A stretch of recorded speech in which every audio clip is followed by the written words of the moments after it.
प्यारे विद्यार्थियों नमस्कार।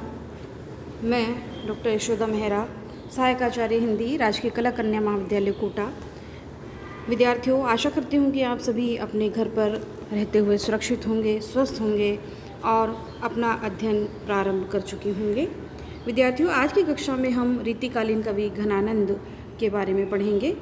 रीतिकालीन कवि घनानंद एक बहुत ही प्रसिद्ध हिंदी के कवि हैं और उनके कविताओं को हम पढ़ें उससे पहले उनका जीवन परिचय देख लेते हैं, उनका सामान्य परिचय हम देख लेते हैं।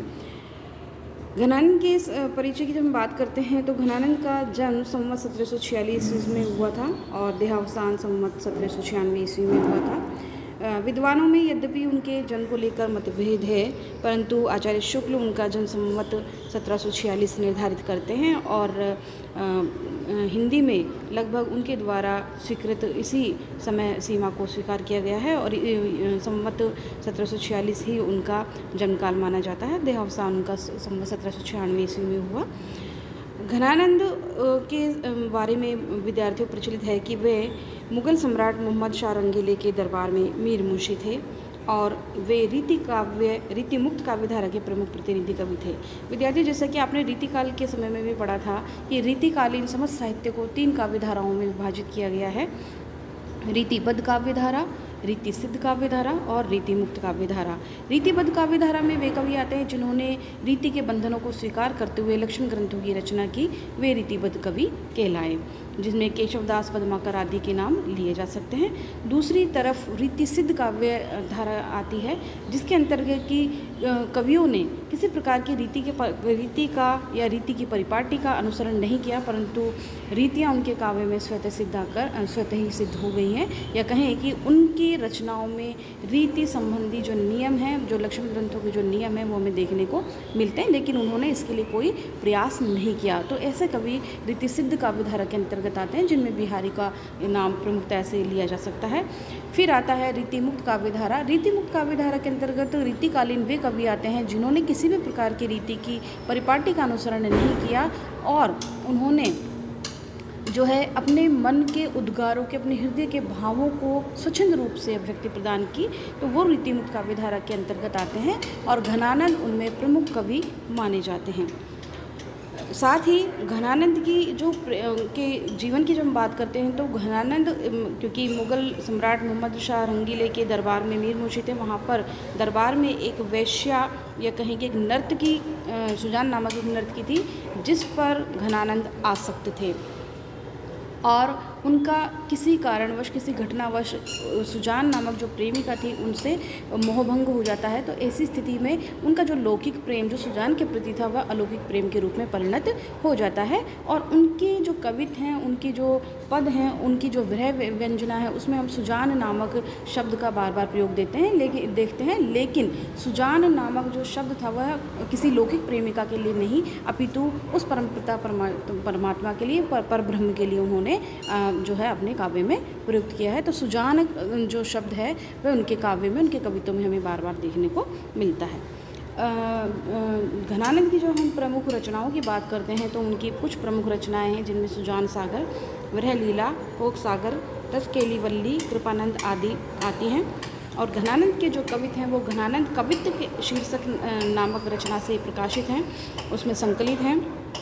घनानंद प्रेम के कवि माने जाते हैं क्योंकि उन्होंने अपने जो काव्य रंजना की है या काव्य जो लिखा है वो उन्होंने अपनी प्रेमिका जो सुजान है उसे मोहभंग होने के बाद लिखे हैं और उनके काव्य में प्रेम की वह पीड़ा, प्रेम की वह पीर हमें देखने को मिलती है, इसलिए उन्हें प्रेम की पीर के कवि भी कहा जाता है। और घनानंद की जो भाषा है, काव्य भाषा है, वह ब्रज भाषा रही। उन्होंने ब्रज भाषा में अपनी कवित्वों की रचना की है। तो विद्यार्थियों, ये एक घनानंद का एक सामान्य और जीवन परिचय है जिसके माध्यम से हम घनानंद के व्यक्तित्व को जान सकते हैं, समझ सकते हैं और किस प्रकार से उनकी प्रेम की पीड़ा जो है, विरह की जो व्यंजना उनके काव्यों में हमें देखने को मिलती है, उस पर हम दृष्टिपात कर सकते हैं। तो आज हम अपनी कक्षा में घनानंद के जो कोटा विश्वविद्यालय द्वारा संकलित जो पाठ्यक्रम में आपके जो कवित्व लगाए गए हैं, संकलित पद लगाए गए हैं, उनकी हम जो है उनको देखते हैं, उनके विश्लेषण करते हैं, उनकी व्याख्या करते हैं।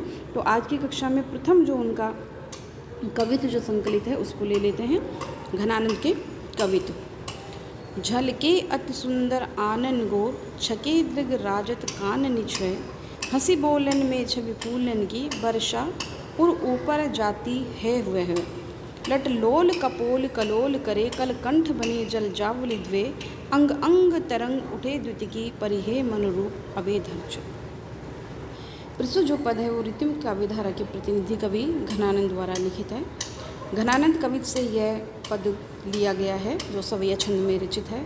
इसमें घनानंद ने नायिका की रूप छटा का वर्णन करते हुए कहा है कि झलके अति सुंदर आनन गो, नायिका का सुंदर गोरा मुखड़ा जो है वो चमक रहा है, छके दृग राजत कान नीचे, और उस पर कानों तक फैले हुए उसके प्रेमोन्मत्त नेत्र सुशोभित हो रहे हैं।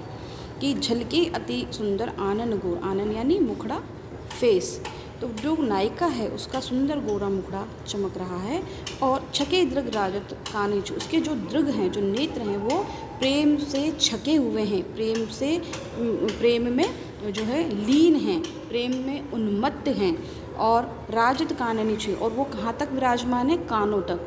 कहने का तात्पर्य है कि नायिका के जो नेत्र हैं बहुत ही बड़े हैं, बहुत ही विशाल और सुंदर नेत्र हैं। हंसी बोलन में छवि फूलन की वर्षा, और जब वह नायिका हंसकर बोलती है तो ऐसा लगता है कि मानो उसके वक्षस्थल पर शोभा के फूलों की वर्षा हो रही है। लट लोल कपोल कलोल करे, और उसके कपोलों पर चंचल लटें हिलती हुई, क्रीड़ा करती हुई महसूस होती है, क्रीड़ा करती हुई प्रतीत होती है। कल कंठ बनी जल ज्वावली दे, और उसके सुंदर कंठ में 2 लड़की मोतियों की माला सुशोभित हो रही है। अंग अंग तरंग उठे द्वितिकी, परिहे मनरूप अबे धर्च, और उसके अंग प्रत्यंग की कांति से शोभा की लहरें सी उठ रही हैं। ऐसा प्रतीत होता है कि मानो अभी पृथ्वी पर उसका रूप, उसका सौंदर्य छू पड़ेगा। कहने का तात्पर्य कि उसके अंग प्रत्यंग की सुंदरता का वर्णन यहाँ कवि ने किया है और बताया है कि उसके अंग अंग से उसके सौंदर्य जो है वो फूट पड़ रहा है। ऐसा लगता है जैसे को उसका अंग प्रत्यंग जो है अंग प्रत्यंग जो है उसकी सुंदरता से, उसके सौंदर्य से, जैसे उसका सौंदर्य टपक रहा है, और वह सौंदर्य जो है टपक कर धरती पर गिरने वाला है। तो ऐसा लगता है जैसे अभी पृथ्वी पर उसका रूप जो है वो छू पड़ेगा, गिर जाएगा।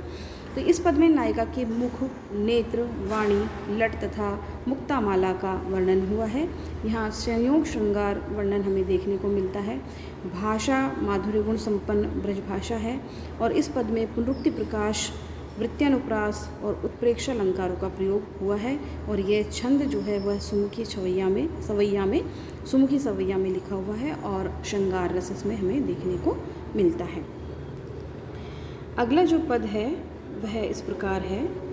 छवि को सदन मोद मंडित बदन चंद, त्रिषित चखनी लाल कब धो दिखाए हो, चटकीलो भेक करे मटकीली भांति सोही, मुरली अधर धरे लटकत आए हो, लोचन ढुराए कछु मृदु मुस्काए नेह, भीनी बतियानी लड़काए बतराए हो, बिरह जरत जिए जानी आनी प्राण प्यारे, कृपा निधि आनंद को घन बरसाए हो।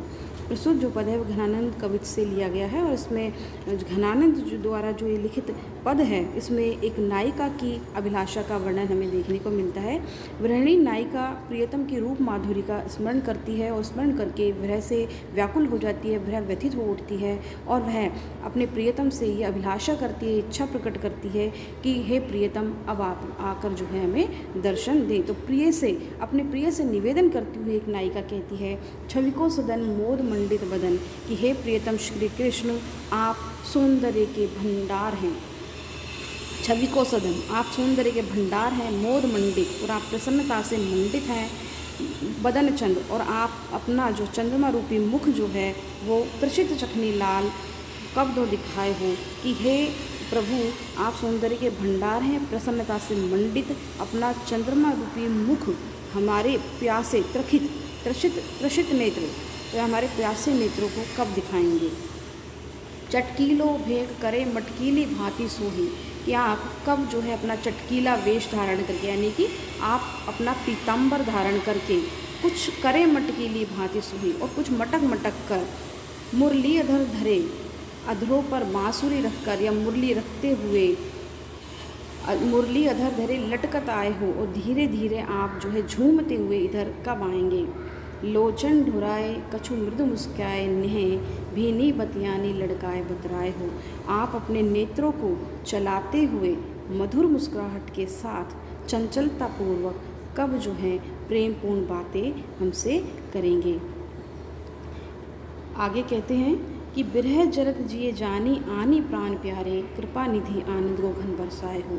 हे कृपा निधान, हे करुणा के सागर, हे प्राण प्रिय, आप अपने हृदय में मुझे विरह में जलती हुई जानकर, विरह जरत जिए जानी, मुझे विरह में जलती हुई जानकर, आनी प्राण प्यारे, हे प्राण प्यारे, अब जो है आप कब आएंगे कृपा निधि आनंद को घन बरसाए, और कब आकर मुझ विरह से जलती हुई नायिका को जो है प्रेम की आनंद की वर्षा करके प्राणदान प्रदान करेंगे। हे प्रभु, आप अपने दर्शन कब देंगे। तो यहाँ प्रस्तुत जो पद है उसमें पूर्व राग वर्णन देखने को मिलता है। पूर्व राग की स्मृति और अभिलाषा का यहाँ मार्मिक चित्रण हमें देखने को मिलता है। यह पद जो है वह विरह वर्णन से संबंधित है और इसमें जो है वियोग श्रृंगार की हमें छटा देखने को मिलती है। भाषा ब्रजभाषा है जिसमें सुंदर पद मैत्री का विधान हुआ है और इसमें अंत्यानुप्रास अलंकार, वृत्यानुप्रास अलंकार, रूपक और परिकर इत्यादि अलंकार हमें देखने को मिलते हैं। तो विद्यार्थियों, आज की कक्षा में हमने इन दो पदों पर चर्चा की जिसमें दोनों ही पद अलग अलग भावों से युक्त हैं और अलग अलग उसमें चर्चा की गई है। अगली कक्षा में अगले कवित्व को लेकर हम पुनः उपस्थित होंगे। तब तक के लिए धन्यवाद।